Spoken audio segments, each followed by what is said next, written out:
kedua ini ya. Jadi masih ada satu pertemuan utang ya. Dan kayaknya minggu ini kayak nggak mungkin ya, karena minggu ini ada 2 hari libur ya. Nggak tahu kalau kalian hari libur senang apa enggak ya? Kayaknya enggak ya. Karena libur di kuliah itu kan libur semu ya.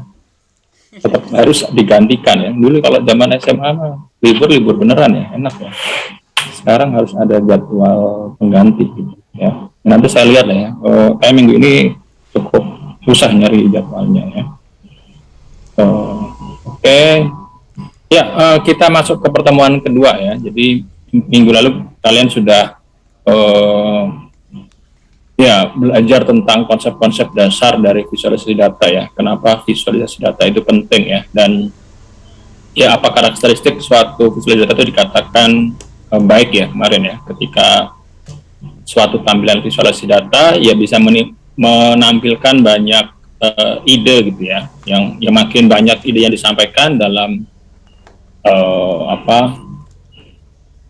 tampilan yang sederhana ya dalam ruang yang terbatas, tapi bisa memunculkan banyak informasi di situ. Itu salah satu yang menjadi karakteristik dari visualisasi data yang baik gitu ya, yang sederhana, mudah dipahami gitu ya. Jadi konteksnya ke arah sana ya. Oke, di pertemuan kedua ini ya ini di buku chapter kedua ini ya, materi hari ini ya, dari bukunya Ricardo Mazza kemarin. Bentar, saya screen dulu juga.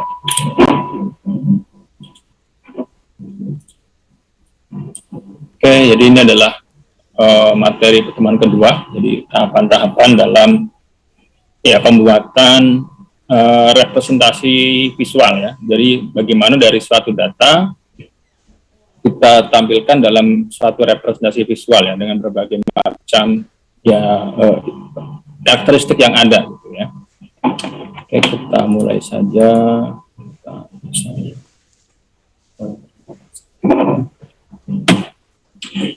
Oke, jadi ini outline ya dari pertemuan hari ini ya, tentang model referensi, kemudian melakukan desain suatu ya aplikasi visual gitu ya. Kemudian nanti kita merepresentasikan visual pada data yang sifatnya linear. Kemudian, nah ini yang minggu lalu sudah pernah kita singgung juga ya, mengenai isu 2 dimensi dan juga 3 dimensi gitu ya. Ini ya saya sendiri juga waktu dulu awal-awal kerja di BPS gitu ya, diminta membuat geografik gitu ya, chart ya, atau data visualisasi. Ya dulu kita banyak menggunakan 3D karena menurut kita itu tampilannya jadi menarik gitu ya, kelihatan lebih wah gitu ya. Tapi ternyata dalam beberapa teori ya, ketika kita menggunakan 3D tidak pada tempatnya, justru ya akan mengaburkan datanya gitu ya, bisa membuat kesalahan dalam interpretasi data. Jadi ini penggunaan 3D ini harus secara bijak ya, nggak sembarangan ternyata ya. Oke, yang pertama di sini, in this chapter we'll talk a closer look at the process of generating an artifact of visual representation. Jadi ini nanti ada tahapan ya dalam kita membuat suatu tampilan visual ya, atau merupakan suatu mekanisme ya, that create a visual representation from a certain number of data using a specific computer process. Jadi ya kita nanti pada prakteknya akan berhadapan dengan banyak data gitu ya, dan kemudian di sini ada beberapa ya mekanisme yang bisa kita gunakan. Ya sekarang kita dibantu ya dengan banyaknya tools yang menggunakan program komputer ya. Walaupun kemarin waktu visualisasi datanya Minard ya, yang dikatakan salah satu yang terbaik, itu ya belum ada komputer waktu itu ya, di akhir tahun 1800-an itu kan belum ada, itu pun sudah bisa ya. Apalagi sekarang kita sudah banyak sekali aplikasi, harusnya lebih memudahkan kita. Jadi tinggal kita belajar tentang prinsip-prinsip dasarnya ya, yang harus kita kuasai. Nanti untuk toolsnya ya kita pakai apapun sebenarnya nggak ada masalah gitu ya. Untuk tools itu ya itu hanya sebagai alat bantu kita gitu ya. Jadi saya tidak terlalu fanatik terhadap suatu tools ya. Sebatas itu bisa menyelesaikan tugas-tugas kita sesuai dengan kebutuhan kita, ya pakai aja gitu ya. Dan kadang memang tools yang satu dan tools yang lain itu bisa ya berbeda dari sisi kelebihan dan kekurangannya ya. Jadi makanya ya kita mungkin tidak harus ya fanatik terhadap satu tools ya. Jadi sesuaikan aja dengan kebutuhan kita gitu ya. Ya misalkan orang sudah belajar R gitu ya, belajar R, kalian sudah belajar R ya di STS diajarkan. Di dalamnya juga sudah ada tools-tools untuk visualisasi data di R gitu ya. Kemudian ketika diterapkan dalam suatu aplikasi ya, misalkan berbasis web ya, itu sudah ada R-Shiny ya. Nggak tahu kalian diajarin juga nggak R-Shiny? Biasanya anak-anak STS walaupun nggak diajari, mereka belajar sendiri tuh bisa menerapkan R-Shiny ya. Itu sudah lumayan cukup lah untuk kebutuhannya ya. Tapi di lain sisi ternyata penerapan R-Shiny ini ya butuh resources yang cukup besar gitu ya, karena kalau di install di server ya kalian nyari hosting gitu ya, itu nggak banyak yang menyediakan gitu ya, harus kita develop sendiri ya untuk VPS dan lain sebagainya. Ya itu beberapa kadang sebenarnya sudah enak, sudah belajar sudah banyak, tapi ketika itu nanti diterapkan ya, diimplementasikan ada beberapa batasan gitu ya. Dan salah satu kelemahan dari R-Shiny yaitu cukup berat gitu untuk deployment-nya ya. Kecuali kalau kita deploy sendiri ya.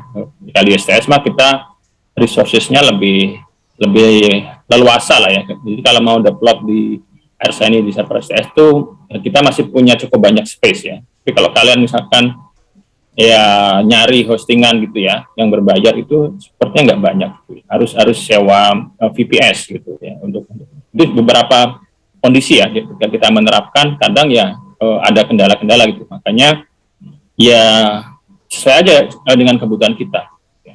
Kalau yang lebih fleksibel tentunya pakai JavaScript ya, misalkan dengan menggunakan D3 ya, itu lebih fleksibel. Kita mau ya kalau web hosting berbasis web biasa pun bisa gitu kalau kita menggunakan JavaScript ya. Itu makanya saya sebutkan tadi ya kita bisa memakai banyak tools bebas-bebas aja gitu ya, sesuaikan dengan kebutuhan kita, dan kemungkinan penerapannya nanti ketika diterapkan itu seperti apa ya. Misalkan nanti kalian untuk PKL gitu ya. Nah, kalau PKL lebih fleksibel gitu, karena kan kalian nanti menggunakan servernya STS pun bisa gitu ya. Kalau mau pakai R-Shiny pun oke gitu. Jadi nggak ada masalah gitu ya. Okay, yeah, we will discuss some common technique for visualizing linear data structure dengan beberapa tahapannya ya. Kemudian di sini terkait dengan model referensi ya. Jadi di sini kita bayangkan ada banyak data yang kita hadapi di sini ya. Kemudian kita akan melakukan berbagai macam analisis ya, misalkan analisis eksploratif yang kemarin ya, yang kalian sudah belajar di mata kuliah EDA ya.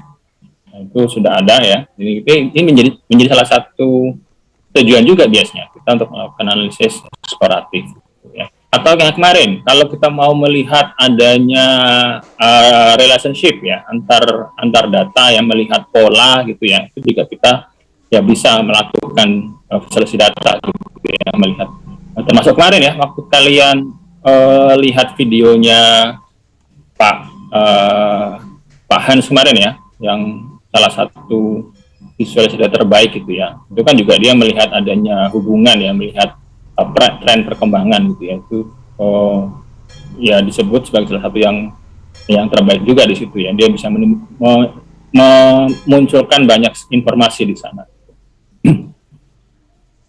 How can we go about creating visual representation from this data? As always, good design ya. Jadi kita menerapkan good design. Jadi desain yang bagus itu menjadi salah satu kunci ya dalam penerapan aplikasi.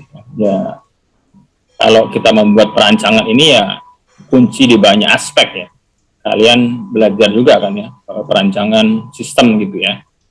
Ada kan ya, kalian dapat ya, walaupun di SD kan dapat juga. Itu menjadi salah satu hal juga yang penting ya dalam membuat suatu aplikasi atau membuat satu sistem. Jadi perancangan itu ya krusial gitu ya. Dulu waktu kalian belajar basis data kan ada juga tuh ya, perancangan basis data ya, dari situ ya. Jadi ini aspek yang penting ya. Oke, let's take raw data as our starting point. Jadi ya pada prakteknya nanti ya kita akan berhadapan dengan berbagai macam jenis data ya. Dan mungkin sebagian besar data yang kita peroleh itu masih dalam bentuk raw data gitu, yang yang tidak bisa kita langsung lakukan analisis atau melakukan visualisasi data ya, nggak serta-merta langsung gitu ya. Kita harus melakukan tahapan ya pre-processing biasanya ya untuk menyiapkan data tersebut supaya sudah siap gitu untuk buat dilakukan analisis gitu ya. Jadi mungkin sebagian besar akan seperti itu data yang kita peroleh gitu ya dari berbagai macam sumber data yang kita ada gitu ya.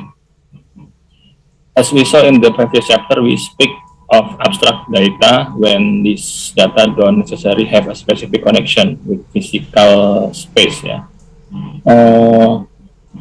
Ya dalam beberapa kasus memang ya ada data yang ada keterkaitan dengan ruang fisik gitu ya. Misalkan data-data yang memiliki geolokasi gitu ya. Itu kan dia secara fisikal tergambarkan gitu ya untuk yang geolokasi. For example, they may deal with people's names. Ya, ini kemudian harga-harga ya. Ada juga data tentang voting ya dan seterusnya ya, berbagai macam data yang kita hadapi gitu ya. These data are rarely available in a format that is suitable for treatment. Jadi ini ya, tadi saya sebutkan bahwa seringkali dari yang kita peroleh itu ya mungkin tidak sesuai gitu ya untuk formatnya ya dengan berbagai macam tools ya yang sudah ada gitu ya. Jadi memang harus ada tahapan tadi data pre-processing ya dari data yang kita peroleh supaya nanti bisa digunakan untuk berbagai macam tools gitu ya. Nah, contohnya ya software Tableau sendiri ya. Tableau itu kan ada Tableau desktop yang bisa kita gunakan untuk analisis data. Tapi sekarang juga ada Tableau data prep gitu ya, buat data preparation-nya gitu ya, atau pre-processing ya. Preparation atau pre-processing gitu ya. Itu buat menyiapkan dari data yang masih mentah tadi supaya nanti bisa kita munculkan ya dalam bentuk ke dalam software visualisasi tersebut. Jadi ada tahapan-tahapan yang harus kita lakukan juga. Jadi nggak serta-merta seperti itu. Ya beberapa data mungkin sudah siap ya. Kalau kita minta data ke BPS misalkan ya, itu kita bisa lebih fleksibel lah. Kita bisa langsung menyebutkan variabel yang kita mau misalkan ya. Itu mungkin bisa ya, beberapa data memang sudah siap ya. Tapi mungkin sebagian besar data yang lain, nah itu yang perlu tahapan untuk pre-processing ya. Jadi ini menjadi salah satu keahlian yang harus kalian miliki juga gitu ya untuk menyiapkan data ya. Dan bahkan nanti ketika kalian mungkin skripsi gitu ya, mungkin tahapan ini yang akan lebih banyak menyita waktu kalian gitu, untuk menyiapkan data ya. Kalau datanya sudah beres, sudah clean mah enak tuh, tinggal jalankan aja gitu ya. Tulisnya pun sudah banyak ya sekarang ya. Tapi proses dari data gathering ini ya sampai nanti datanya siap gitu ya melakukan processing ini kadang lebih banyak menyita waktu ya. Kalau sudah datanya siap mah enak tuh, tinggal di-run aja datanya. Ini yang kadang juga harus kita siapkan juga. Apalagi kalau kalian nyari data primer gitu ya, misalkan melakukan scraping ya di website atau di sosial media atau berbagai macam API ya. Nah, kalau API kadang sudah lebih terstruktur gitu ya, kecuali API misalkan Twitter yang kita ambil semua semua itu mungkin masih harus kita perlu preproses ya. Tapi beberapa penyedia jasa data yang API menggunakan API itu sudah terstruktur enak dalam bentuk JSON itu sudah mudah gitu ya. Tapi mungkin sebagian besar ya harus kita lakukan tahapan preprocessing. Kayak kemarin ya, yang saya ceritakan untuk case misalkan kalian nyari data di Google Map gitu misalkan ya, berbagai macam landmark gitu ya, landmark misalkan mengumpulkan data toko ya atau industri gitu ya di Google Map gitu ya, kalian ambil. Nah itu ya bisa jadi beberapa datanya mungkin nggak akurat gitu, ada orang ngasal gitu ya memberikan map di situ padahal aslinya nggak ada. Itu beberapa case ketika dikunjungi di lapangan ya itu nggak ada gitu ya. Ini sudah ada beberapa penelitian gitu ya, di PKL pun pernah tuh waktu di Jogja kemarin seperti itu ya, ketika nyari landmark di suatu desa gitu ya, sekolah misalkan, kadang ada mapnya di situ nggak ada, atau sebaliknya ada satu lokasi memiliki beberapa map gitu ya, jadi bisa duplikat di datanya. Jadi harus kita ya validasi dulu gitu. Oke, nah ini contoh ya, data-data yang mungkin kita hadapi ya. Ini kalau yang kalian minat di keamanan jaringan ya, keamanan server gitu, mungkin ini salah satu data yang sering dianalisis itu. Jadi Apache log data ya. Ini contohnya di sini ada metode request-nya ya, menggunakan get gitu ya. Kan kalau di HTTP itu ada get, ada post, ada head gitu ya, beberapa metode ya. Kemudian ini adalah untuk URL, bukan URL ini, path-nya ya, path-nya ya, lokasinya apa ya gitu ya. Ini nanti bisa kita uraikan gitu. Ini dari sisi tadi misalnya sebagai path gitu ya. Ini nanti dari sisi ID ya atau metode, beberapa ada yang seperti itu ya. Kemudian nanti ada apa lagi di sini? Misalkan ada, nah ini response code-nya gitu ya, 500 gitu ya. Ini nama klien apa namanya, browsernya ya, browser kliennya ya. Beberapa ada yang menggunakan ini berarti Java ya. Ini beberapa sih ada juga yang dia mengakses tuh bukan dari Chrome, bukan dari Firefox, tapi dia mengaksesnya dari script gitu ya, script browser yang ada di program juga gitu, menggunakan Java dan seterusnya. Ini nanti bisa kita olah gitu ya. Kayak misalkan ya beberapa penelitian gitu untuk mendeteksi adanya intrusi ya dalam akses web gitu ya. Ini kita bisa hitung gitu. Suatu request itu dikatakan request yang normal atau anomali, itu bisa kita analisis dari URL-nya ya. Itu bisa kita analisis. Misalkan kita menghitung gitu, kita hitung dulu jumlah karakter khusus yang ada dalam suatu request gitu ya. Kadang kan kalau ada yang melakukan serangan gitu ya, dia ada beberapa karakter-karakter yang dimasukkan ke dalam URL itu bisa kita hitung jumlahnya. Jadi nanti output dari ini adalah ya variabel-variabel baru gitu. Misalkan tadi ya, banyaknya karakter khusus berapa gitu ya, 2, 3, atau 10 dan seterusnya ya. Itu nanti bisa kita analisis dari dalam bentuk suatu variabel-variabel khusus ya. Tergantung dari kebutuhan kita mau menganalisis dari sisi apa gitu ya. Nanti bisa kita hitung gitu ya. Respon code-nya berapa, ini 500 itu apa maknanya, itu nanti ada IP target, IP tujuan. Ini beberapa riset tuh cukup banyak yang melakukan ini ya, dan saya juga ada beberapa riset tentang ini terkait dengan keamanan jaringan ya, menganalisis dari suatu log ya, log dalam web server Apache gitu ya. Ini ya sebagai contoh ya. Jadi kita berhadapan dengan log ini, nanti bisa kita olah lebih lanjut menjadi beberapa ya mungkin variabel-variabel yang kita memang sudah tentukan ya buat menganalisis misalkan dari suatu serangan ya ke dalam server kita. Nanti juga bisa kita visualisasikan juga gitu kan ya. Selanjutnya, nah ini yang beberapa tahun ini cukup banyak ya skripsi-skripsi yang menganalisis tentang data Twitter ya, atau sosial media yang lain gitu ya. Ya kalau saya sendiri kayaknya sudah stop gitu ya, karena sudah cukup banyak gitu ya untuk analisis. Jadi saya sekarang udah bukan kesini lagi gitu. Ini 2 tahun yang lalu terakhir mungkin saya bimbing, tahun lalu masih ada ya? Tahun lalu masih ada ya, 2 tahun yang lalu yang dia menganalisis tentang sosialisasi SP gitu ya, SP 2020 ya di Twitter ya. Jadi dia membuat istilahnya sebagai social sensing gitu ya, social sensing ya.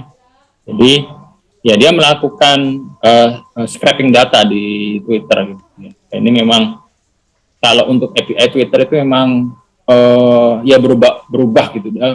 Untuk dulu kita bisa scraping banyak gitu data, tapi sekarang kayaknya dibatasi ya, jadi berapa persen aja gitu ya. Untuk yang historical datanya ya. Tapi kalau kita mau data yang streaming itu lebih bebas. Data streaming itu lebih bebas. Data streaming maksudnya ya real time gitu ya. Yang sekarang orang post di Twitter itu bisa kita ambil ya secara stream ya. Itu lebih bebas ya. Tinggal kita filter aja berdasarkan suatu karakteristik ya. Misalkan hashtag tertentu ya, itu bisa kita ambil datanya. Kita cari hashtag tertentu ya di Twitter itu bisa, misalkan pengen kayak sekarang ini lagi rame apa nih? Misalkan minyak goreng gitu ya, kita nyari hashtag minyak goreng yang ada di Twitter gitu, itu kita bisa ambil secara stream ya, live ya. Nah, tapi kalau stream itu kan kendalanya ya kita harus menyalakan scraping kita non-stop gitu ya, 24 jam. Kadang kalau servernya mati ya datanya nggak keambil gitu kalau komputer kita mati gitu.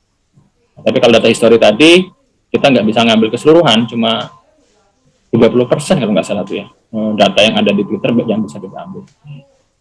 Oke, kemudian ketika kita ambil data yang ada di Twitter itu, nah di sini ada anatominya gitu, mana yang mau kita ambil datanya ya, author username ya, author user mention dan seterusnya ya, ada URL dan seterusnya. Nanti, nah tadi suatu tweet itu nanti akan kita olah datanya, ya disesuaikan dengan kebutuhan kita, gitu. Mau melakukan apa kita ya. Ada yang kalau yang melakukan sentimen analisis biasanya ya dia akan melakukan tahapan-tahapan dalam sentimen analisis gitu ya, buat melakukan stemming gitu ya, tokenisasi dan seterusnya, itu ada tahap-tahapannya yang ngambil kata-katanya gitu ya.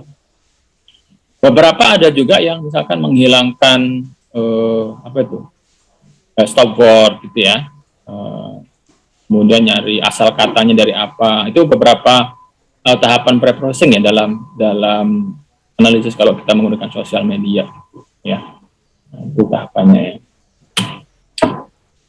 Oke, nah ini untuk model referensi ya, ketika kita mau membuat suatu representasi visual ya. Jadi ada tahapannya ini ya, nggak sekedar data kita import di tools, kita run gitu ya. Jadi memang kita harus di sini ada beberapa tahapan yang kita lalui ya dalam membuat suatu tampilan visual gitu ya.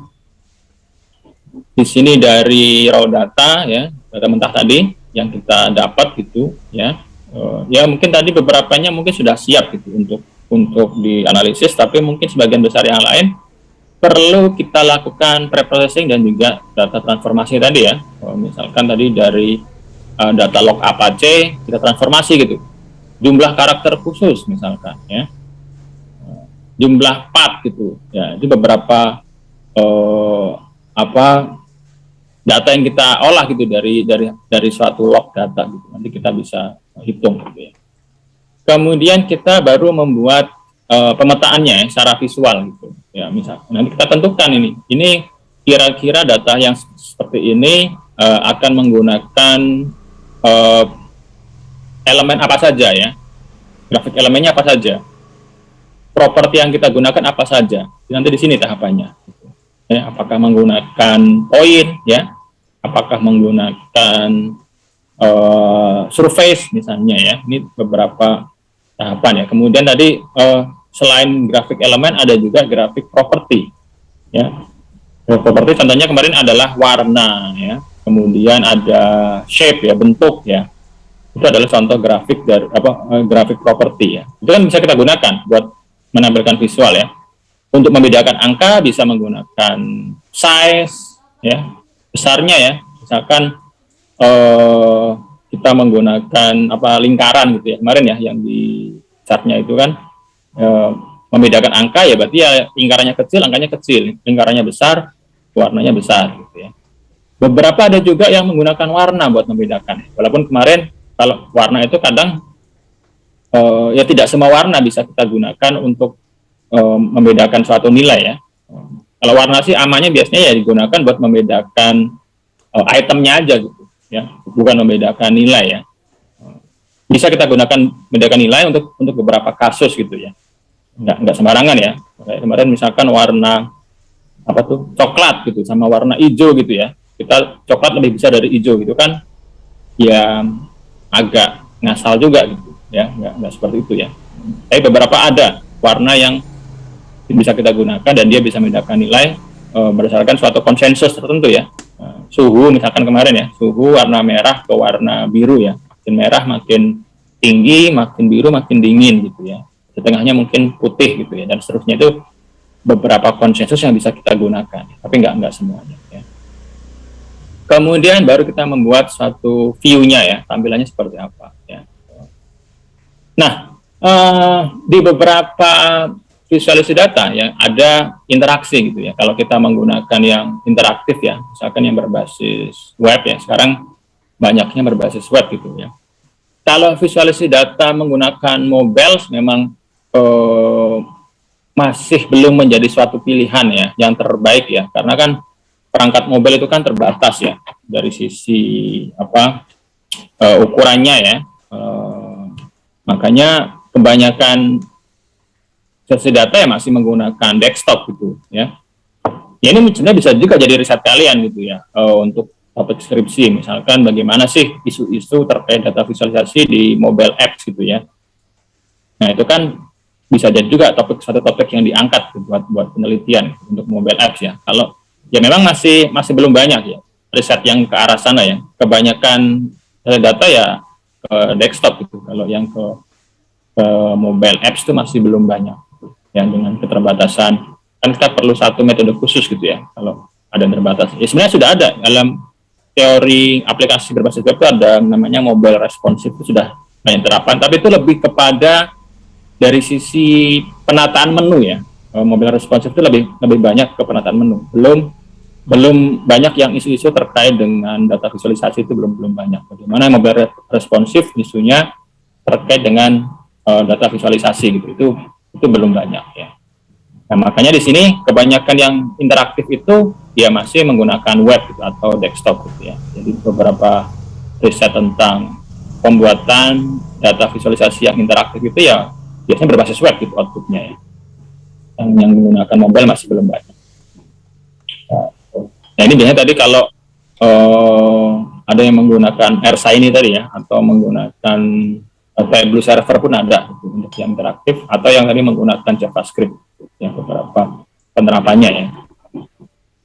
Oke, nah kalau ada yang mau ditanyakan, mau interupsi, boleh ya, silakan ya. Jadi boleh langsung kalau ada yang mau langsung ditanyakan ya.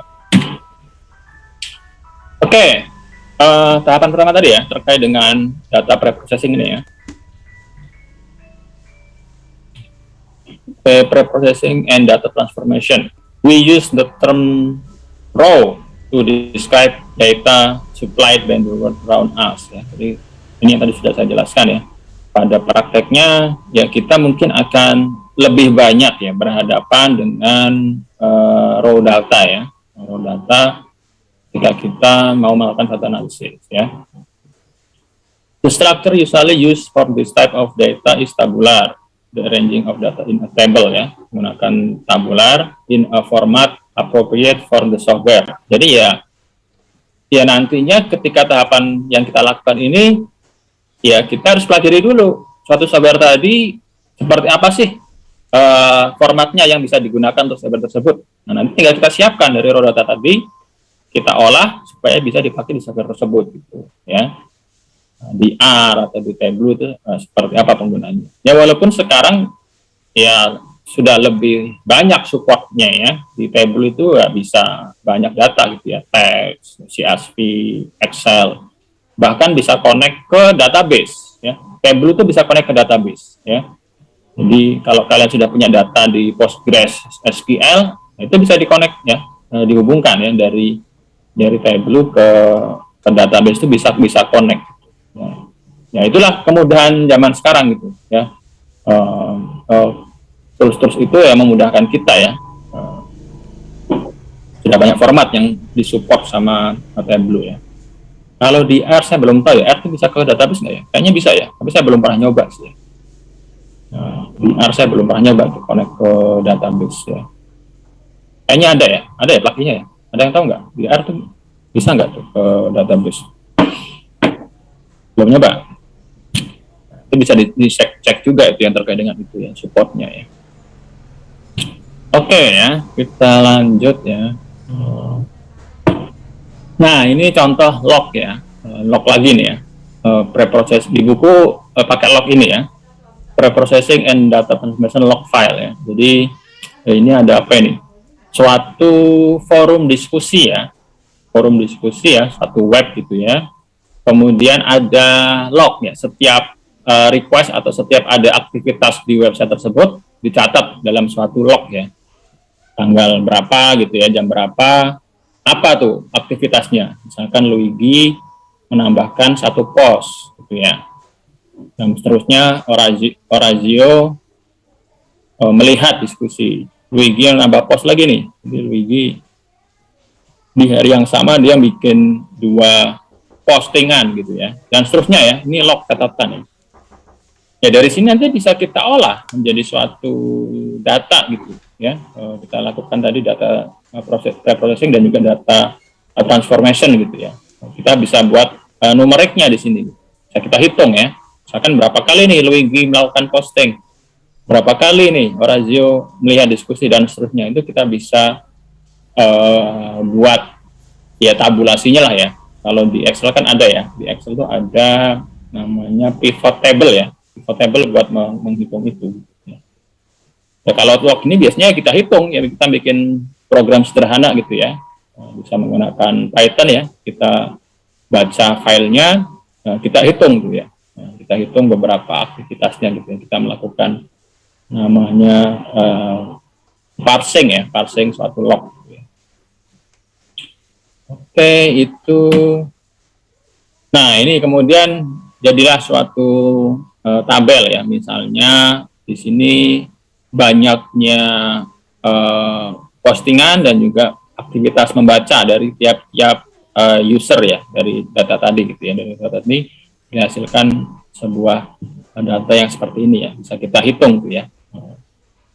Sama tadi kayak misalkan di log itu bisa log apa tadi, log Apache ya, ini bisa kita lihat gitu ya, IP requestnya apa ya, berapa banyaknya tadi misalkan karakter khusus ya, suatu IP dia request berapa ya, itu bisa kita hitung ya. Itu beberapa bisa dijadikan sebagai suatu ya variabel ya, misalkan buat mendeteksi intrusi jaringan ya, misalkan tadi di Apache gitu ya. Ini kalau yang ini case-nya adalah untuk forum diskusi ya, aktivitas dalam suatu forum diskusi.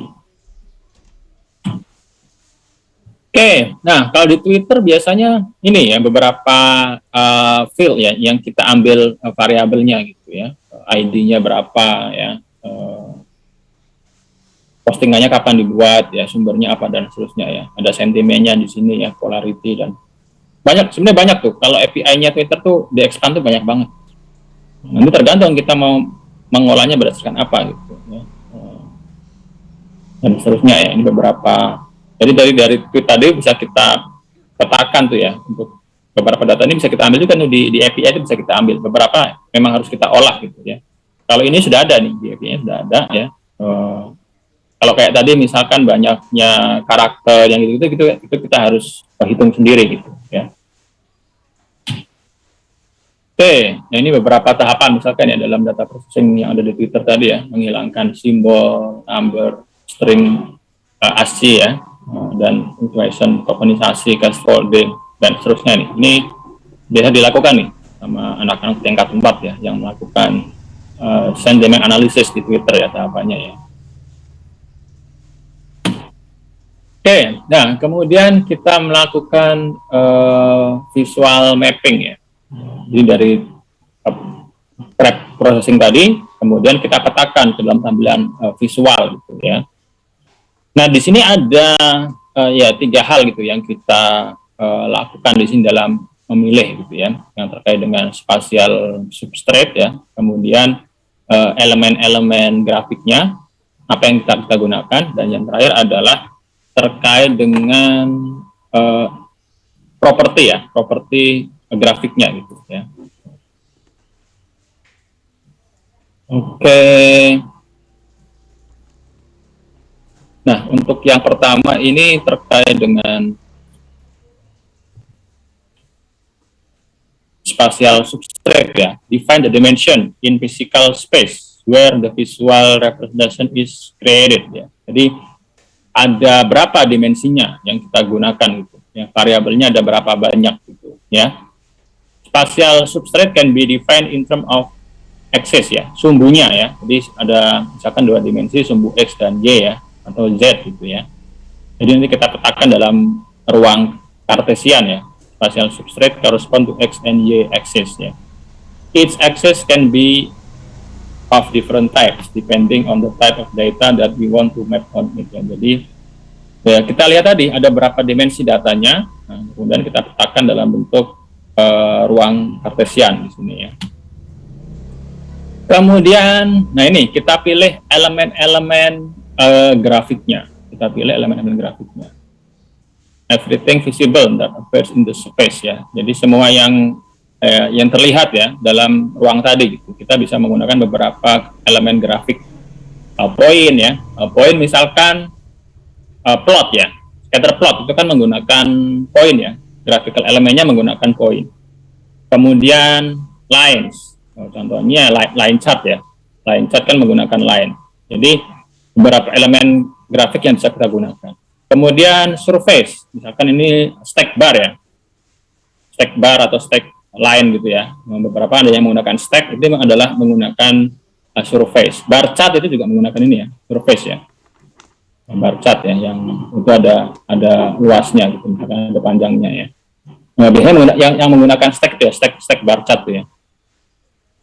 Kemudian volume ya, ini juga bisa kita gunakan untuk elemen grafik yang bisa kita pakai gitu, beberapa hal gitu ya. Oke, selanjutnya adalah jadi tadi ada elemen grafiknya, yang berikutnya adalah properti grafiknya ya. Ini biasanya buat membedakan suatu nilai atau suatu item gitu ya, menggunakan grafik properti grafik gitu ya. Property of the graphical element to which the retina of the human eye is very sensitive. For this reason, they are also called retinal variable. Jadi ini beberapa disebut juga sebagai retinal variable ya. Jadi ini adalah properti grafik ya. Bisa menggunakan size ya kemarin ya. Jadi makin besar ya nilainya makin besar. Atau orientasi. Nah ini orientasi misalkan line chart ya. Nah, itu menggunakan orientasi nih untuk properti grafiknya. Kemudian menggunakan warna. Nah, ini yang tadi sudah saya jelaskan juga ini ya. Jadi warna ya bisa juga kita gunakan buat membedakan suatu nilai gitu ya. Tapi ya nggak semua ya. Ya kalau beberapa tools itu dia kayak di table itu sudah ada template warna yang bisa kita gunakan buat size itu ada gitu, menggunakan untuk apa digunakan untuk membedakan satu nilai itu dia sudah ada template warnanya gitu ya. Nah, itu aman gitu ya kalau sudah ada template warna ya dari satu itu ya. Misalkan juga choropleth ya yang ada di peta itu juga membedakan warna itu sudah ada template warnanya. Ada juga yang menggunakan tekstur ya, tekstur yang terakhir adalah shape ya buat membedakan ya. Ini beberapa properti grafik ya. Jadi ada elemen, ada properti gitu ya. Nah, kemudian ini yang penting juga nih ya, bahwa dari properti-properti yang tadi gitu ya, yang digunakan itu ternyata memiliki akurasi yang berbeda-beda ya. Yang paling tinggi, yang paling akurat itu adalah posisi ya, paling akurat ya. Jadi kalau kita menggunakan scatter plot itu ya, atau bar chart juga posisi kan ya, bar chart ya, makin tinggi itu paling akurat gitu ya, bisa membedakan suatu nilai yang lebih akurat gitu ya. Bar chart maksudnya ke length ya, maksudnya tadi scatter plot ya. Kalau yang bar chart itu adalah menggunakan length, ini juga akurat juga tuh ya, untuk bar chart tuh akurat ya. Jadi ya kayak kemarin ya case-nya ya, bedanya pie chart gitu ya. Pie chart kan dia berarti area ya. Nah, area nih untuk pie chart gitu. Ya, ini tidak seakurat dari length gitu ya. Makanya kemarin ketika ada suatu nilai ya dalam pie chart yang dia nilainya relatif berdekatan, misalkan 30% sama 29%. Kalau kita menggunakan area, ya ini akan lebih sulit membedakannya gitu. Nggak terlalu akurat dibandingkan kalau misalkan menggunakan length gitu ya. Nilai 29 sama 30 pasti akan ada perbedaan ketinggian gitu ya. Perbedaan panjang gitu ya. Di bar satu akan selisih gitu ya. Kalau menggunakan area ini selisih tapi kita sulit buat membedakan ya. Ya ini paling tinggi adalah untuk yang posisi ya. Kita menggunakan posisi buat membedakan suatu nilai ya. Jadi ini dari hasil riset juga gitu ya, dari hasil riset mengenai persepsi manusia. Oke, jelas nih ya. Ada yang menanyakan nggak sampai sini? Tadi terkait dengan elemen grafik ya, terkait dengan properti dari grafik ya. Ini bisa kita gunakan ya. Nah ini yang sebenarnya kemarin digunakan di berbagai hasil data itu. Jadi dia untuk menampilkan banyak informasi, bagaimana caranya? Ya dengan cara ini, memilih berbagai macam elemen dan juga berbagai macam properti. Ini bisa kita pakai bersamaan gitu ya. Penggunaan size, color, shape, ini kan bisa kita gunakan bersama-sama. Jadi untuk menampilkan berbagai macam informasi, ya kita bisa gunakan ini gitu ya. Misalkan buat membedakan itemnya, kita bisa gunakan shape gitu ya, membedakan item. Kemudian buat membedakan nilainya bisa pakai size gitu. Atau dimensi yang lain bisa menggunakan warna. Jadi ini bisa kita manfaatkan gitu berbagai macam properti ini untuk menampilkan ya sebanyak-banyaknya informasi yang memungkinkan gitu ya. Yang tentunya juga bisa dipahami dengan mudah gitu oleh pengguna gitu ya. Nah, seperti itu ya kurang lebih ya. Jadi kita bisa memainkan berbagai macam properti ini gitu ya. Oke, ini terkait dengan akurasi ya. Tadi udah. Ini yang paling tinggi adalah posisi. Nah, kemudian tahapan untuk pembuatan view-nya ya. The views are the final result of the generation process.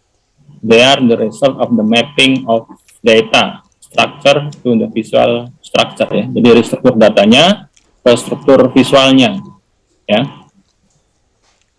Generating a visual representation in the physical space represented by the computer ya. Oke. Ini tadi contoh dari ya pemetaan ya antara banyaknya yang dibaca dan yang di-post gitu ya. Jadi dari hasil pengolahan data tadi ini bisa kelihatan gitu ya. Jadi di sini yang paling banyak postingannya berarti siapa ini? Si Francesco ya. Apa yang paling banyak baca? Ini bisa kita lihat itu. Jadi scatterplot biasa aja gitu ya. Berdasarkan postingan dan juga banyaknya yang dibaca. Gitu, ya. Oke ya, itu ya kurang lebih ya. Ya misalkan kita mau menambahkan lagi nih. Menambahkan apa? Lamanya ya. Lamanya dia online misalkan. Per hari gitu ya. Rata-rata lamanya online per hari misalkan. Itu bisa kita tambahkan di sini informasi misalkan menambahkan properti apa misalkan size ya berarti ya. Jadi kita mau menambahkan nih, ini kan user berdasarkan banyaknya postingan yang dibaca dan yang di-post gitu. Nah kita mau menambahkan satu data lagi, misalkan tadi terkait dengan rata-rata lamanya online per hari gitu ya setiap user ini ya. Nah, tinggal kita tambahkan tadi aja, mainkan berbagai macam properti ya, bisa size, bisa warna gitu. Nah, karena di sini posnya sudah memetakan dua data ini, ya kita bisa gunakan properti yang lain, misalkan tadi size gitu ya. Size-nya kita besarkan gitu, berdasarkan durasinya gitu ya. Siapa yang paling lama gitu rata-rata artinya kita bisa menggunakan size. Nah, seperti itu ya, kurang lebih ya. Bisa menggunakan size. Itu sudah ada 3 informasi ya, rate, cost, dan durasi misalkan, durasi online per hari gitu ya, rata-ratanya ya. Ya kurang lebih seperti itu ya, memanfaatkan berbagai macam properti visual yang bisa kita pakai. Oke, selanjutnya adalah generation process such as the one described previously should be preferred by good design. Lagi-lagi nih good design. Correct design is the key to the success of this type of application. Okay. The main problem in designing a visual representation lies in creating visual mapping that on the one hand faithfully reproduce the information codified in the data and on the other facilitate the user in the predetermined goal. Jadi kita ya harus membuat desain yang bagus di sini ya. Ini menjadi salah satu kunci dalam penerapan visual aplikasi ya. Oke, di sini ada tahapannya ya. Yang pertama, define the problem, examine the nature of the data to represent, kemudian tadi melihat banyaknya dimensi dalam suatu tampilan ya. Kita lihat dari struktur datanya dan juga interaksinya seperti apa nantinya ya. Terkait dengan interaksi. Ada interaksi enggak? Ya, atau ya mungkin hanya satu arah aja gitu. Itu ya tergantung kita dari menentukan suatu tampilan visual gitu ya. Nah, tapi kalau sekarang sih ini menjadi salah satu tuntutan juga dari pengguna gitu ya. Jadi harus interaktif gitu ya, nggak cuma satu arah. Tapi tadi ya tergantung dari kebutuhan ya. Kalau hanya untuk publikasi misalkan ya dalam buku atau dalam makalah ilmiah, ya itu nggak perlu interaksi berarti kan. Tidak memerlukan interaksi gitu. Interaksi biasanya kalau kita membuat suatu tampilan visual dalam suatu aplikasi gitu atau ya, menggunakan web atau desktop, nah itu baru kita masukkan beberapa unsur terkait dengan interaksi pengguna gitu ya, buat melakukan filtering data ya atau zoom ya, itu beberapa tipe-tipe dari interaksi ya yang bisa kita masukkan ya. Oke ya, di sini define the problem by spending a certain amount of time with potential users of the visual representation. Ya ini tergantung ya kebutuhan ya. Ya kalau nanti kalian misalkan mau ngerjain skripsi gitu, mau membuat suatu visualisasi data, suatu publikasi gitu ya. Ya kalian bisa gitu menghubungi subject matter gitu ya, misalkan dari subjek apa gitu ya, subjek tenaga kerja misalkan ya. Itu ya lakukan ini tahapan untuk wawancara ya, kebutuhan ya pengguna seperti apa ya. Ini kita definisikan itu ya, kebutuhannya apa, masalahnya apa gitu ya. Identifying their effective needs and how they work gitu ya. Melihat kebutuhannya seperti apa. Misalkan mau melihat apa lagi, migrasi gitu. Saya mau melihat pola migrasi penduduk gitu ya. Seperti apa polanya. Itu dilihat kebutuhannya seperti apa. Kalau lihat migrasi ya nanti harus ada networknya gitu ya, dari satu titik ke titik lain ya. Itu kan suatu kebutuhan ya. Berarti datanya harus ada data network di situ ya. Kalau kita mau melihat pola dari migrasi. Ya kalau di SP itu ada pertanyaan itu. Yang 5 tahun yang lalu di mana, sekarang di mana gitu. Itu melihat perpindahan penduduk tuh kelihatan tuh polanya gitu ya. Atau kayak kemarin tuh data tentang aktivitas komuter Jabodetabek gitu ya. Itu kan ada data network juga ya. Seseorang itu jam sekian di mana posisinya, jam siangnya di mana, malamnya di mana. Nah, itu kan bisa dilihat itu jejaringnya, data berjejaring ya. Nanti disesuaikan dengan kebutuhannya mau melihat apa. Mau melihat hierarki data misalkan, berdasarkan suatu provinsi ya, nilai-nilainya ya, atau per kabupaten gitu ya. Kan ada hierarkinya, itu bisa kita lihat juga. Dicatat juga kebutuhan seperti apa. Oke. Kemudian kita melihat dari datanya ya, apakah datanya kuantitatif ya, atau ordinal, atau kategorikal tadi ya, kita lihat gitu ya. Kemudian tadi ya kayak apa yang ada di log gitu ya, datanya ya mungkin di situ data kuantitatif gitu datanya ya, atau data teks. Tapi mau kita buat angkanya gitu, berapa banyaknya ya. Jadi data teks kita buat kuantitatifnya gitu. Itu lihat kebutuhannya gitu. Data log tadi misalkan kan dalam bentuk teks ya, tapi mau kita buat menjadi data kuantitatif gitu. Itu bisa aja gitu ya. Jadi dilihat kebutuhannya, antara kebutuhan dan sumber datanya ya. Beberapa itu kan ya tadi kalau ada yang perbedaan ya berarti kita perlu melakukan data preprocessing dulu gitu, atau data transformasi gitu ya, buat melakukan itu ya. Lihat dari kebutuhannya ya. Different mapping may be appropriate according to the data type ya. Jadi akan menentukan juga gitu antara jenis datanya dan peta yang akan atau tampilan visual yang akan kita munculkan itu akan mungkin akan berbeda juga. Oke. Number of dimension. Nah, ini berapa banyaknya dimensi data yang mau kita munculkan ya. Atau atributnya ya, atau variabelnya ya. That we need to represent very important ya. Ada waktu misalkan dimensi waktu, atau tadi misalkan dimensi apa tadi postingan ya, data, itu beberapa dimensi yang bisa kita analisis di situ ya. The attribute can be independent or dependent ya. The dependent attribute are those that vary and whose behavior ya. Jadi bisa ya variabel yang dependent atau yang independent ya. Kemudian struktur datanya. Nah, kita lihat tadi struktur datanya bisa linear, ya, data dalam bentuk linear ya, seperti vektor atau tabel. Kemudian temporal ya, ini time series ya, data that change in time ya, temporal ya. Atau spasial. Nah ini dia punya ya apa geolokasi biasanya ya, atau geographical ya. Dia ada koordinatnya biasanya untuk yang spasial data ya. Ya kayak di Twitter tadi ya. Di Twitter tuh juga ada bisa dipetakan secara spasial itu ya. Kalau orang yang nge-tweet mengaktifkan geolocation gitu ya, itu bisa kita ambil tuh data secara spasial ya. Jadi dalam satu data tadi ya bisa mungkin ada beberapa strukturnya ya, ada beberapa struktur gitu ya.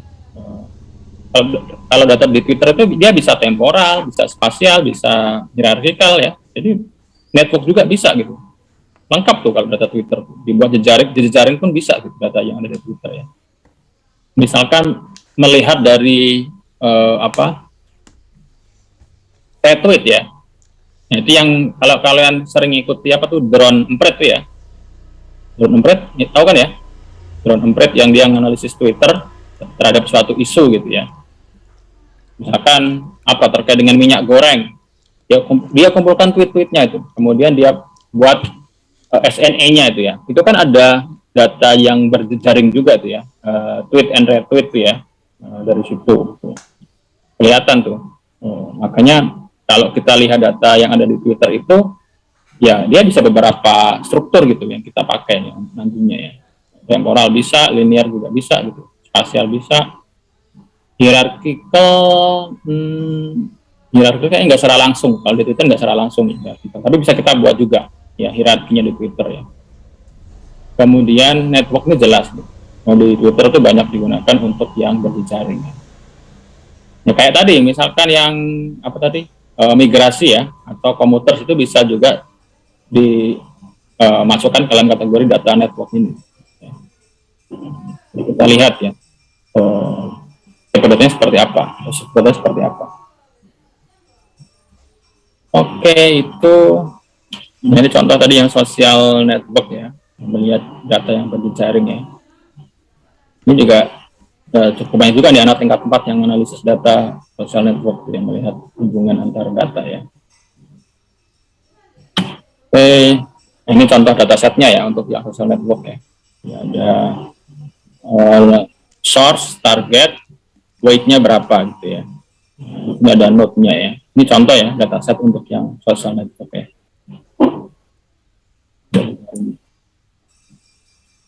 Kemudian tadi yang terakhir adalah tipe dari interaksinya ya. Apakah kita lihat dulu tuh, apakah aplikasi yang kita buat nantinya dia cuma statik tuh ya, atau nanti dinamis dan ada interaksi di situ ya. Apakah transformable di sini when the user can control the process of modification and transformation of data ya. Jadi lebih dilihat lagi di sini ya. Manipulable, the user can control and modify some parameter. Nah, contohnya ya, penggunaan beberapa parameter. Ya. Oke, ini beberapa contohnya ya. Ini contoh yang interaktif ya. Kita saya cek dulu.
Oke, ini contoh ya, yang ada interaksinya.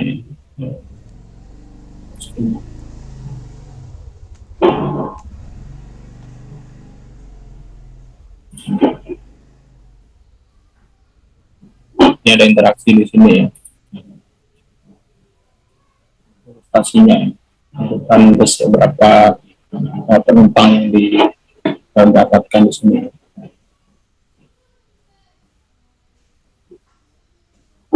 Contoh aja. Contoh yang lain ya, indeks hidup ya, better life index ya. Ini bisa. Nah, di sini ini salah satu contoh juga yang menampilkan banyak sekali informasi. Gitu ya. Ini ada negara, kemudian di sini indeksnya ya, yang paling tinggi mana gitu ya, Australia, dan di sini ada berbagai macam penyusun indeksnya gitu ya, housing dan seterusnya gitu ya. Kita bisa atur bobotnya misalkan gitu ya, dan seterusnya gitu. Ini beberapa interaksi yang memungkinkan. Ini juga salah satu yang bagus ini ya untuk yang Better Life Index ini ya. Ini menampilkan banyak informasi gitu ya. Bahkan penyusunnya di sini pun juga dipetakan gitu ya. Ini namanya petal cap ya, petal cap. Contoh. Juga tadi menggunakan posisi, menggunakan warna ya, dan juga menggunakan luas juga di sini ya, untuk shape-nya ini ya. Macam ini atribut grafiknya dia gunakan cukup banyak gitu ya. Dan bisa memberikan banyak informasi. Dan juga ada interaksinya juga di sini. Kita cek dilihat lagi ya. BFS kayaknya belum pernah buat begini. Karena ini padahal cukup banyak tipe-tipe data di BFS yang menggunakan ini cukup banyak. Misalkan indeks harga ya. Itu juga banyak. Harusnya bisa menggunakan semacam ini ya untuk ilustrasinya. Kita belum pakai ini. Belum ada. Oke, ini contoh ya, ada interaksi di sini ya.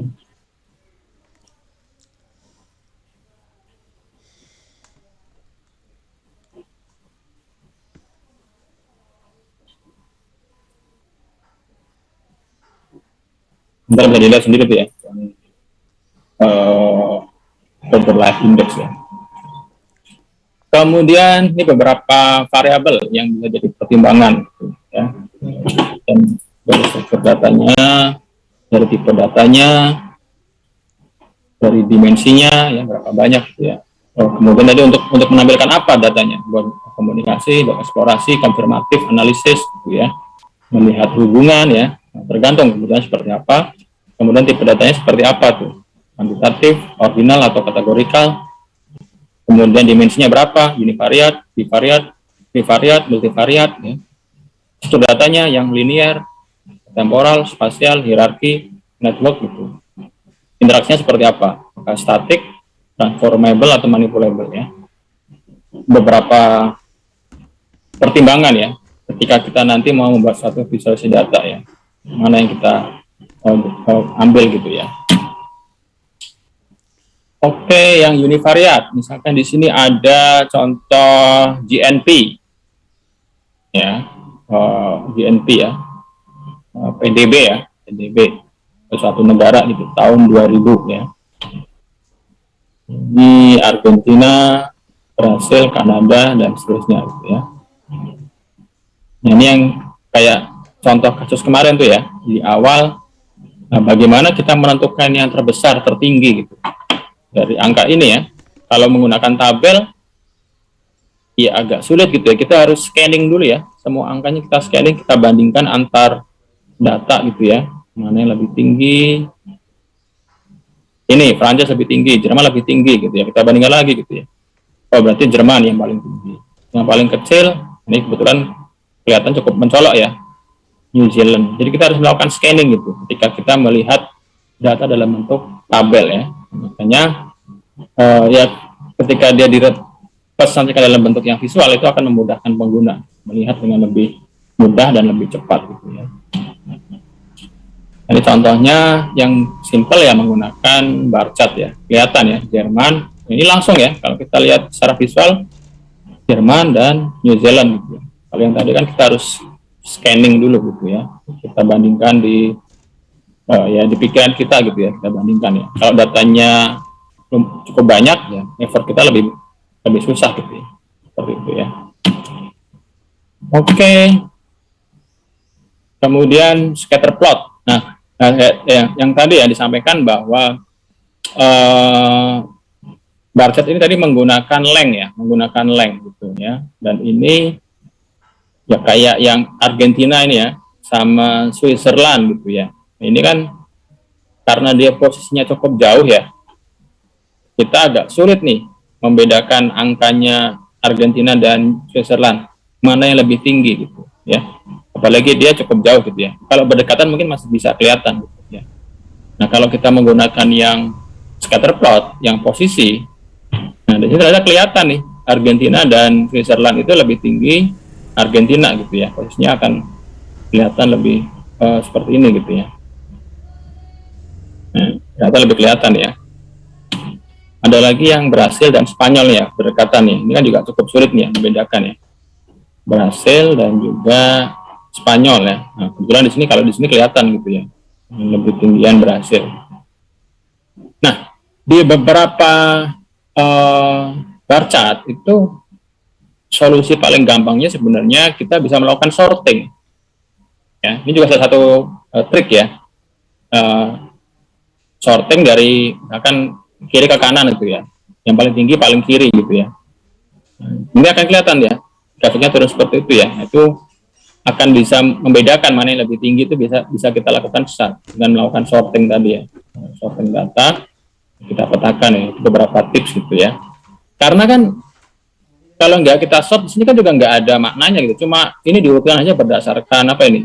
Alfabet aja gitu ya. Kalau kita sort mungkin akan lebih punya nilai tambah gitu di situ ya. Kita sort gitu ya, yang paling tinggi paling kiri itu akan lebih ada nilai tambah gitu. Jadi tampilannya sama-sama bar chart-nya, tapi ketika kita tadi modifikasi gitu ya, misalkan dengan melakukan sorting, itu akan punya nilai tambah, gitu, ya seperti itu ya. Kita lakukan sorting aja gitu ya, itu biar bisa membedakan yang seperti ini tadi gitu. Ya.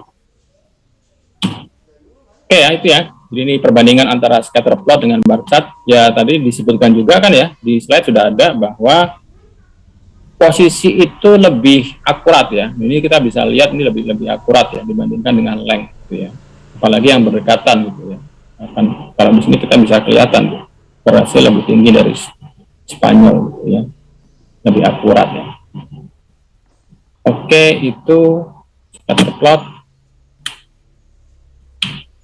Kemudian bivariate, when the number of dependent attribute is 2, we speak of bivariate data representation ya.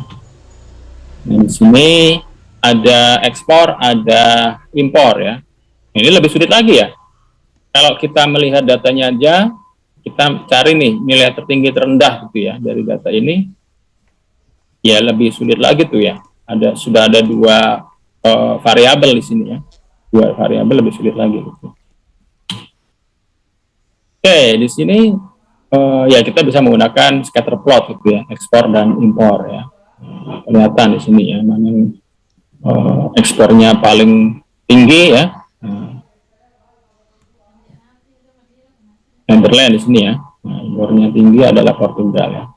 Ini dua variabel ya. Untuk yang trivariate, representation is used when the three dependent attribute. Jadi ada satu lagi nih tambahan ya untuk variabelnya ya. Nah, tadi misalkan yang ekspor impor dan juga GNP ya. Karena 3 dimensi, kita gunakan 3D scatter plot ya. Ya gitu ya. GNP, ekspor, impor gitu ya. Nah, ini kira-kira gimana ini? Apakah tepat atau enggak ini ya penggunaan 3D scatter plot ini ya? Kalian melihatnya gimana? Gampang apa susah ini? Susah ya? Melihat 3 dimensi, kita petakan juga dalam 3 dimensi gitu ya, 3D scatter plot gitu ya. Nah, kira-kira apa tadi solusinya ya? Solusi yang gampang apa? Pakai properti, Pak. Ya, kita manfaatkan tadi ya properti yang ada gitu ya. Bisa menggunakan size atau menggunakan warna gitu ya. Kita manfaatkan properti-properti grafik ya, visual yang bisa kita pakai gitu ya. Kalau kita pakai yang aksisnya ini ternyata cukup sulit gitu kita melihat gitu ya. Nah, tadi yang gampang misalnya kita gunakan shape ya. Shape apa? Size ya. Nah, kita gunakan size nih, GNP-nya berdasarkan size ya. Ekspor, impor, dan juga size ya. Nah, size-nya merepresentasikan dari GNP ya. GNP di sini, ini agak sulit juga nih ya, membedakannya gitu ya. Yang kedua apa nih? Jerman ya. Yang kedua Jerman. Gitu ya. Atau kita bisa menggunakan tadi yang color ya, menggunakan color buat representasinya. Kalau ini memanfaatkan dari brightness-nya ya. Ya, jadi yang dari biru tua ke biru yang muda sampai ke putih gitu ya. Makin pekat, makin tinggi GNP-nya ya. Dan ini akan lebih mudah gitu ya. Oke, itu jadi ini perbandingan dari 2 dimensi versus 3 dimensi. In the previous section, we look at the situation in which a collection of trivariate data is represented by 2 and 3 dimensional ya. Jadi 2 dimensi ternyata lebih jelas dibandingkan yang 3 dimensi ya. Makanya sudah beberapa kali saya sampaikan juga ya bahwa 3 dimensi itu harus digunakan secara tepat gitu ya, nggak sembarangan gitu ya. 3 dimensi baik dari sisi aksisnya maupun dari sisi properti grafiknya gitu ya. Ya nggak sembarangan gitu ya. Ya walaupun mungkin kalau kelihatannya itu lebih mentereng gitu ya. Kalau kalian pakai bar chart 3D yang ada di Excel itu kelihatan lebih wah gitu ya. Tapi ternyata dalam beberapa kasus ya 3 dimensi itu justru bisa membuat ya misinterpretasi gitu ya. Katanya jadi miss di situ ya. Oke ya. Jadi ini furthermore, some empirical studies have shown that 3D representation increase cognitive load gitu ya. Jadi ya kemampuan kognitif kita jadi dipaksa lebih gitu ya buat memahami suatu data gitu ya. Jadi kita harus menggunakan kemampuan kognitif kita dibandingkan dengan visual kita gitu ya. Karena kemarin sudah dijelaskan bahwa kita lebih mudah memahami sesuatu dari sisi visual gitu. Kalau menggunakan efek 3D, beban kognitif kita malah yang lebih tinggi gitu ya. Jadi apakah 3D itu harus dihindari? Ya, jawabannya di sini not always ya. Tergantung dari konteks datanya. Dalam beberapa kasus memang kita butuhkan ya untuk yang 3D ya. Yang kayak kemarin ya, contohnya yang visualisasi apa tuh ozon gitu yang di bumi itu ya 3D, dan banyak yang menggunakan 3D memang, terutama yang visualisasi terkait dengan teknik ya, data-data teknik itu banyak yang menggunakan 3D ya. Misalkan lagi apa tuh membuat aerodinamika ya, aerodinamika mobil itu ya, untuk ya baik mobil yang konsumer ya, untuk yang komersial maupun mobil-mobil yang buat apa olahraga ya, sport itu kan ada bisa cedera tuh untuk terkait dengan aerodinamikanya itu ya pakai 3D ya, mau nggak mau tuh ya. Ini contoh misalkan akses internet itu antar dunia itu menggunakan 3D ya. Jadi 3D tidak dilarang, tapi gunakan dengan tepat ya, sesuai dengan konteks datanya. Oke, selesai ya untuk materi kita hari ini. Kita lanjutkan ke sesi diskusi ya, terkait dengan pertemuan kedua ini ya. Ini saya upload ya di Google Classroom. Ya, silakan kalau ada yang mau ditanyakan, kita diskusikan ya terkait materi kita hari ini ya.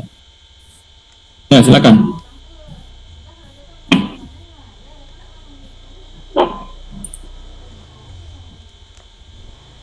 Menanyakan? Nggak ada, seperti biasa? Kan hari ini berapa mata kuliah? 3 mata kuliah, Pak. 3. Wah, mantap kali ya. Ya kan, memang begitu ya. Libur itu kenikmatan semu gitu ya. Tetap ada penggantinya ya. Oke, 3 mata kuliah ya. Oke. Ya, ada yang tanyakan nggak kira-kira? Ya tadi beberapa apa tampilan ya untuk yang indeks apa tadi, indeks hidup yang lebih baik tadi ya, itu juga bisa menjadi contoh gitu ya.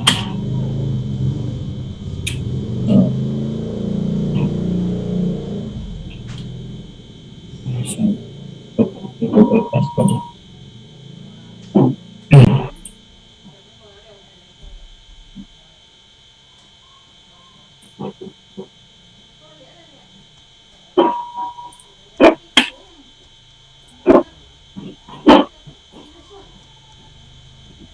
Nggak ada nih, cukup berarti. Berapa sih? 11.33. Masih ada waktu 1 jam lagi nih.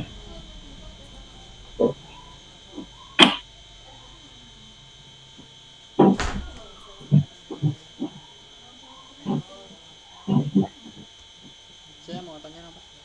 Oke, silakan. Ya Pak, itu Pak yang terkait apa sih, interaktif.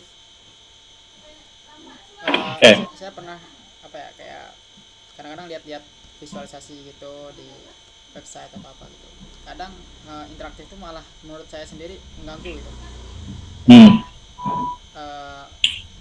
Jadinya agak lambat gitu. Misalkan saya mau cepat-cepat nih, mau ngelihat tahun ini berapa sih, tapi malah dia masih interaktif itu lama gitu. Apa proses buat ke tahun itu kan, karena ada yang dari tahun, misalkan dari tahun 60 sampai tahun 2020 tuh ada kayak dibikin animasi gitu, malah kelihatan lama. Terus ada animasi lain yang bikin sebenarnya tuh mengganggu saya. Kalau saya sendiri mau cepat gitu, biar tahun ini segini loh gitu. Jadi interaktif itu sebenarnya kapan baiknya dibutuhkan, Pak? Oke ya. Nah, ini menarik isunya ya. Ini ada beberapa isu sebenarnya yang dibahas tuh ya. Yang pertama terkait desain interaktifnya ya. Sebenarnya interaktif itu perlu di banyak kondisi gitu ya. Misalkan kita ingin menampilkan banyak data gitu ya. Banyak data ini, banyak variabel. Tapi kan tampilan layar user atau kita kan terbatas ya. Ada 1.000 variabel misalkan. Banyak banget kan, nggak mungkin semua ditampilkan dalam satu layar gitu ya. Jadi kita perlu tadi salah satu caranya ini isu juga ya dalam menampilkan multidimensi tadi ya, multivariat ya. Ketika data banyak, apa solusinya? Ada yang mereduksi data gitu ya, beberapa case itu. Ada juga solusinya adalah interaktif. Dengan cara apa? Ya kita batasi dengan pilihan tadi gitu. Kita filter data apa yang mau kita tampilkan, itu bisa disesuaikan dengan kebutuhan pengguna gitu. Itu salah satunya ya, salah satu kondisi ketika kita butuh interaktif tadi, ketika ingin menampilkan banyak data, banyak informasi, ya dengan keterbatasan dari layar kita, ya kita gunakan interaktif buat memilih tadi ya, buat mengkustomisasi. Kemudian tadi terkait dengan isu performa ya. Nah ini memang menjadi salah satu hal yang harus kita pertimbangkan juga. Dan tadi saya juga sudah sebutkan juga ya, beberapa teknologi akan lebih lambat. Jadi misalkan di AirShiny gitu ya, AirShiny itu ya dia emang resource-nya lebih butuh banyak resource-nya lebih besar gitu ya, dibandingkan misalkan dengan menggunakan JavaScript gitu. Memang dia back-end-nya lebih berat tuh kalau AirShiny ya, dibandingkan dengan JavaScript. Itu juga pengaruh, itu juga harus menjadi suatu pertimbangan juga kalau kita mau membuat suatu aplikasi gitu ya, terkait dengan teknologi ya. Kemudian bisa juga terkait dengan desain sebenarnya ya. Desainnya mau seperti apa ya, dan tadi nggak selalu kita memunculkan animasi itu bagus gitu ya. Kalau memang nggak perlu ya buat apa gitu. Kayak kemarin tuh ya, animasi yang ada di video TEDx kemarin ya, itu perlu kan, karena tuh melihat suatu pergerakan gitu ya, itu tepat gitu ya. Beberapa ada yang logo gitu ya, ada orang jalan-jalan gitu ya, kayak kemarin di PKL malah lebih mendingin logo gitu ya. Ini penting gitu ya. Kadang juga nggak perlu, malah jadi lambat gitu. Kayaknya mulai tahun lalu deh tuh yang ada logo PKL, setiap ngeklik halaman tuh seolah-olah tuh logo itu harus di load dulu gitu ya. Kan jadi aneh gitu ya, nge-load web PKL. Harusnya kan logo itu muncul mungkin karena koneksinya lambat, dimunculinlah logonya itu buat sambil nunggu gitu. Tapi desain PKL tahun lalu malah enggak. Itu kayaknya wajib di-load dulu gitu ya. Walaupun sebenarnya internetnya lancar, itu wajib di-load dulu tuh. Desain animasi apa tuh logonya, karena itu udah dibuat capek-capek kok gak dimunculin kan gitu mungkin mikirnya. Ya sebenarnya kurang tepat juga gitu terkait dengan itu ya. Jadi memang harus sesuai gitu. Ya animasi itu buat apa peruntukannya? Enggak selalu animasi itu diperlukan. Tadi malah bikin rese gitu ya. Wah ini ngapain saya nunggu ini? Padahal saya pengen data yang lebih cepat gitu ya. Saya tadi kurang jelas untuk spesifik data apa sistemnya seperti apa gitu ya. Karena ya nanti akan kita lihat dia di mana masalahnya, apakah dari sisi performa, dari sisi desainnya yang memang nggak bagus gitu ya. Jadi memang nggak sembarangan juga ya. Tapi memang sebagian besar sih masalah performa memang ya. Karena harus menampilkan banyak data dalam waktu yang cepat. Kita pengennya kan cepat. Performa itu penting juga ya. Makanya kalau kita sudah mendesain suatu aplikasi itu ya banyak aspeknya ya. Kalau data kita mungkin cuma 100 baris gitu ya. Kan kita kalau nyoba aplikasi ya di laptop kita buat gitu ya. Paling datanya nggak banyak ya, 100 baris gitu. Wah, ini aman data kita gitu. Sistem kita aman ya. Iya, nyobanya cuma 100 ya. Pas sudah diterapkan di sistem yang sebenarnya, kita berhadapan dengan data yang banyak ya, ribuan atau bahkan sampai jutaan baris, itu baru ketahuan ternyata sistem kita tuh nggak bagus. Ya kita harus bikin cara yang lain gitu untuk mengantisipasi itu. Contohnya misalkan gampangnya sih kita membuat tabel summary lah, tabel summary ya. Tadi kan ada data raw data ya. Ya mungkin yang data yang dalam bentuk jutaan itu raw data. Dan ketika sistem kita mengakses raw data 1 juta record gitu ya, itu kan berat. Kita buat summary-nya aja misalkan. Jadi setiap ada suatu request, dia tidak mengakses ke data raw-nya, tapi ke data summary-nya. Kita siapin data summary-nya, itu akan lebih cepat. Itu beberapa teknik ya dalam kita membuat suatu desain aplikasi itu bisa beberapa pendekatan ya. Seperti tadi menggunakan summary data. Ada juga yang faktor desain database-nya nggak benar. Ini pernah juga ya, yang waktu tingkat 2 yang mungkin saya ajar itu sudah pernah saya sampaikan juga tuh, bahwa desain database itu penting gitu ya. Misalkan dalam satu record dia hanya berisi data ya yang mungkin cuma 3 digit aja ya, maksimal datanya 1000, bukan 1000, 999 ya, dari 0 sampai 999, kan cuma 3 digit ya.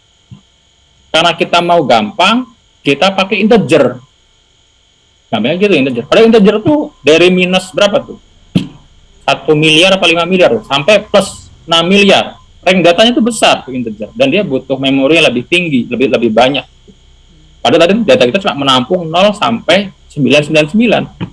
Itu kan berlebihan ya, too much ya. Minus 5 miliar sampai 6 miliar hanya untuk data 0 sampai 999.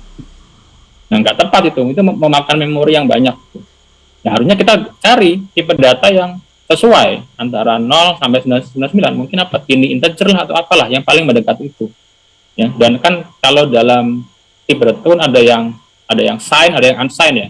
Ada yang minus positif, ada yang cuma positif aja.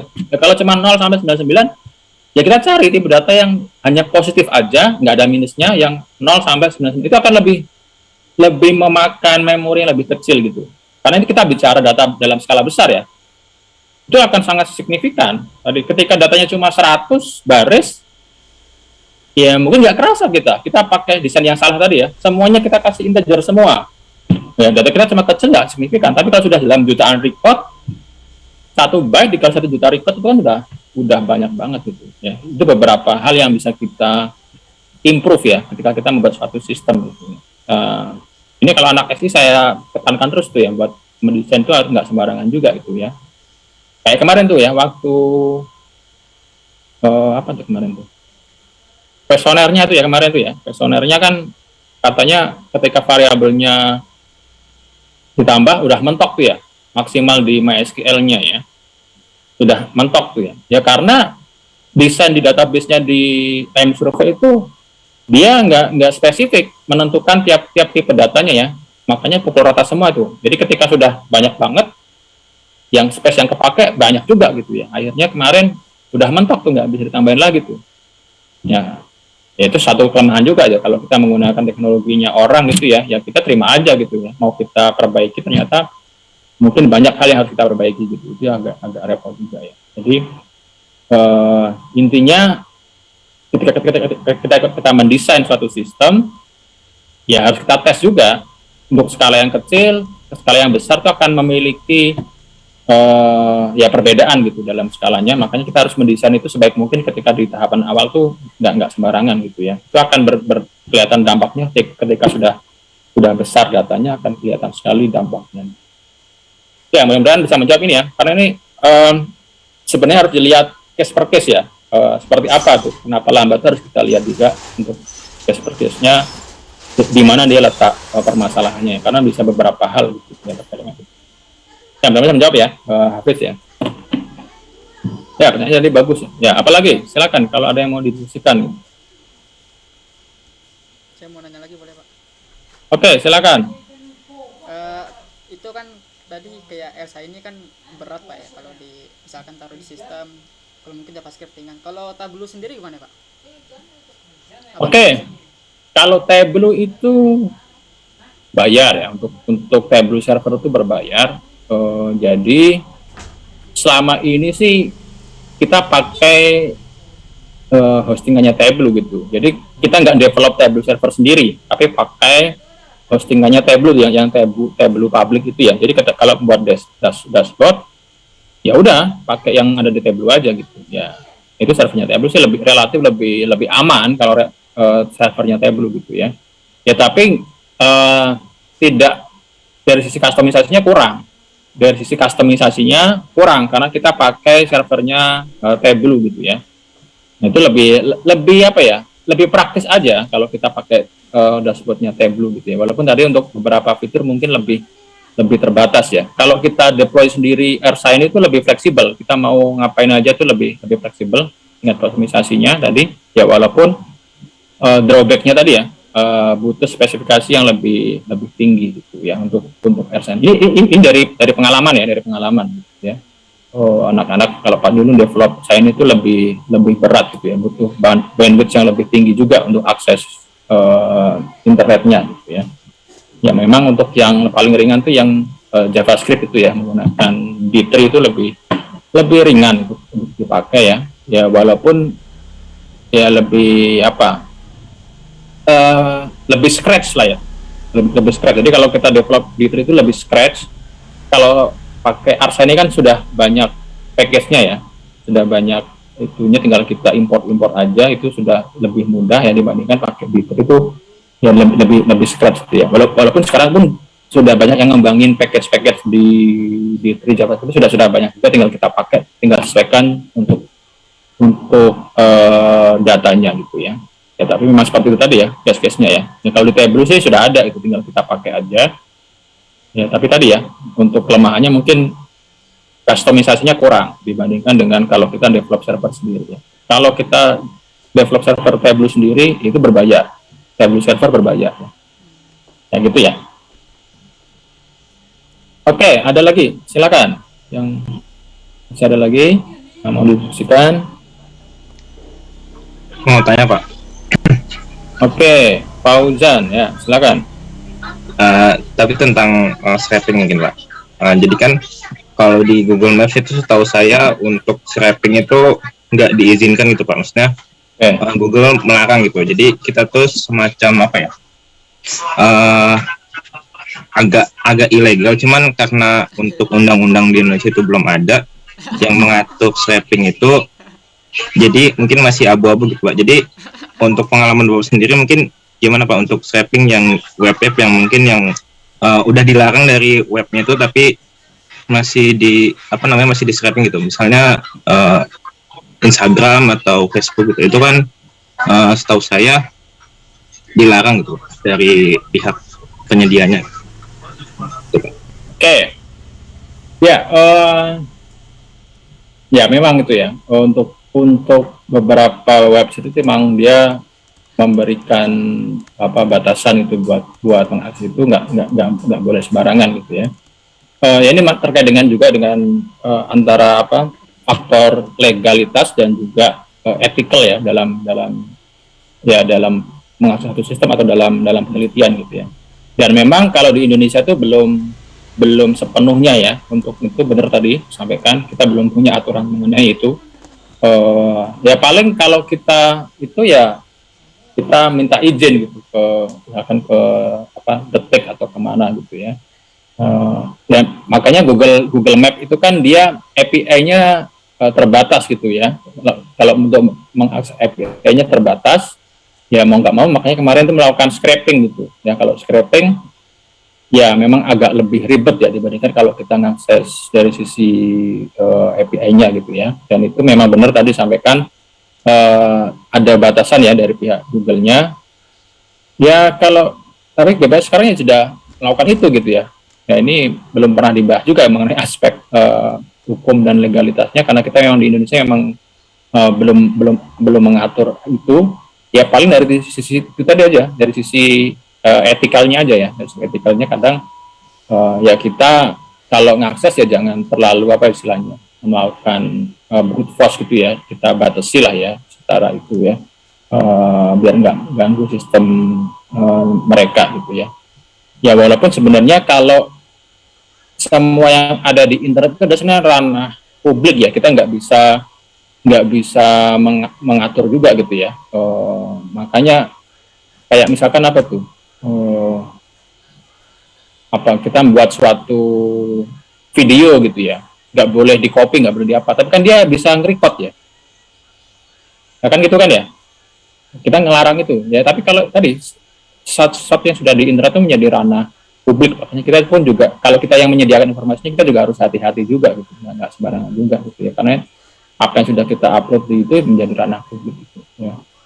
Ya memang itu masih menjadi pro kontra ya, tapi kalau di kita sih masih memperbolehkan lah terkait dengan itu ya, kalau yang di Google Map ya. Kalau yang di Twitter sama IG kan mereka memang menyediakan gitu. Untuk API-nya memang mereka menyediakan ya, dan sudah ada juga dokumentasinya gitu. Itu memang mereka menyediakan gitu ya. Dan sudah ada batasnya juga. Kalau tadi misalkan yang di Twitter ya, terkait dengan data history itu dibatasi sama si Twitternya. Tapi kalau data streaming sih lebih bebas ya, data streamingnya Twitter lebih bebas ya.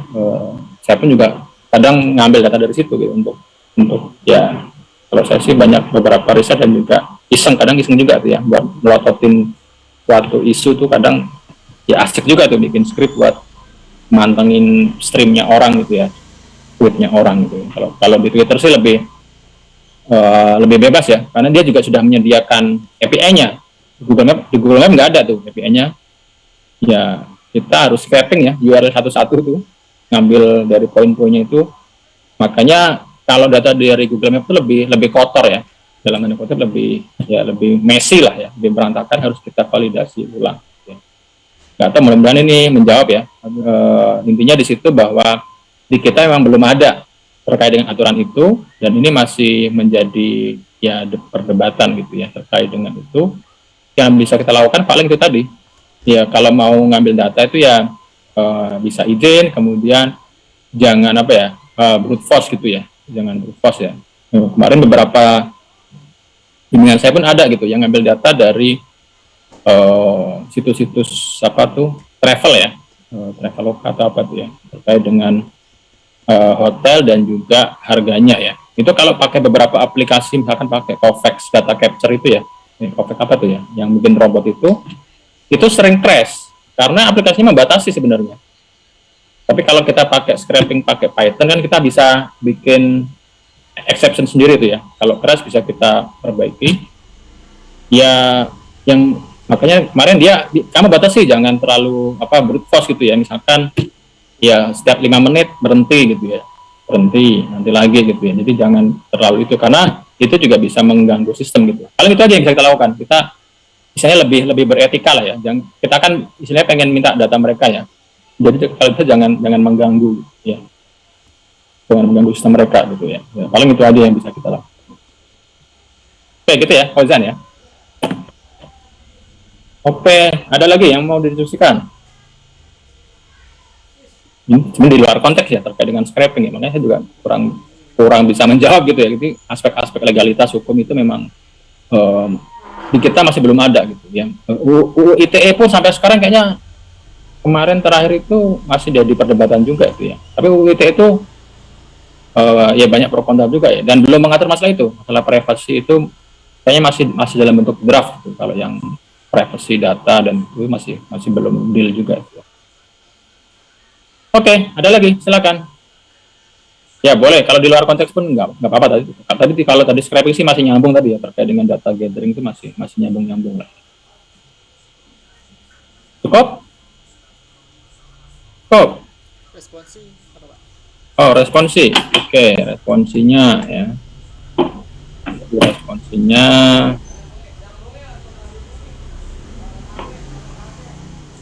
ya kalian cari ya raw data gitu ya, dibatasi untuk data Indonesia, jadi apapun tapi scope-nya Indonesia ya, kalian cari nih, bebas nyarinya di mana, di online, di GitHub juga ada orang ngumpulin data tuh, ada di webnya BPS pun boleh ya, bebas. Kemudian kalian buat rancangan data pre-processing dan data transformasi ya untuk raw data tersebut tadi ya, bikin tabulasi lah ya, kira-kira seperti itu. Jelaskan output dari data processing pada langkah nomor 2. Kalian jelaskan kalian membuat apa gitu untuk raw datanya tersebut. Tadi contohnya untuk yang log tadi ya, tadi outputnya berupa tabulasi untuk yang banyak yang baca, banyak yang itu.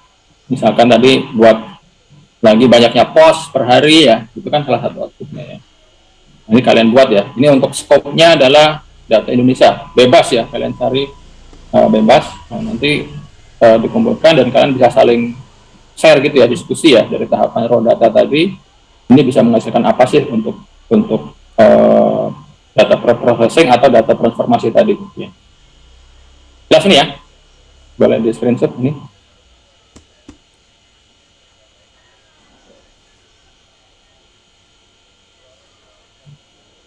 Oke ya. Ini sini aja ya. Sebenarnya tadi tahapannya bisa kalian menentukan menentukan yang dimensinya, menentukan itu ya. Tapi kalian fokusnya ke ini dulu aja ya, data processing dulu aja. Oke, ini saya upload di Google Classroom. Itu udah belum ya?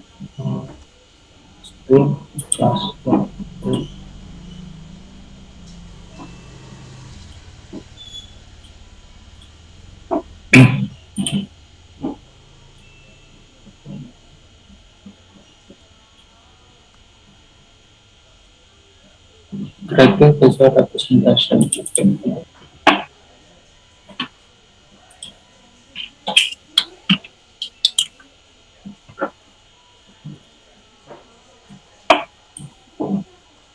Oke, oke. Ya, sudah saya upload di Google Classroom. Oke, kalau nggak ada lagi, kita akhiri pertemuan hari ini ya. Jadi kalian kerjakan responnya tadi. Kemudian nggak ada kendala ya, gampang ya. Insya Allah kita ketemu lagi minggu depan. Kita masih punya hutang satu pertemuan, nanti saya cari ya. Ya, kalian hari ini 3 pertemuan ya, lumayan ya. Oke, saya akhiri. Semoga apa yang kita pelajari hari ini bisa bermanfaat ya. Ya, selamat belajar semuanya. Saya tutup. Assalamualaikum warahmatullahi wabarakatuh. Selamat siang semua. Semua Oke.